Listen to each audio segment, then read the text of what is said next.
هاكته القطعة يا مريد. bismillahi rahmaani rahim. ku baax kii ci biir leeral gi ñuy leeral lan moo di dëgg-dëgg ak taalibe daal di wax ne ab murid mooy ku dëgmal yàlla te suñu borom képp takkaa jug mu jaar ci ñaari loxo yi sëriñub tarbiya bu koy awle ci yoon ci biir sunna si yonent bi sallallahu alayhi wa sallam mooy dëgg-dëgg limaan dëgg-dëgg lislaam ak dëgg-dëgg lixsaan muy gëm yàlla gu wér te jëfe ndigal te lépp suñu borom ko tax mu ne lii nag mooy am murid yow taalibe bi sàkku yoon wi boo jàppee ci lii ma la wax na nga xam ne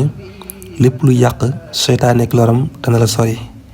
kon yow taalibe bi sàkku yoonu sëriñ bi bëgg xam lan moo ak taalibe loolu mooy dénkaane sëriñ bi daal jeexale dénkaan bi ci sant borom bi subhanahu wa taala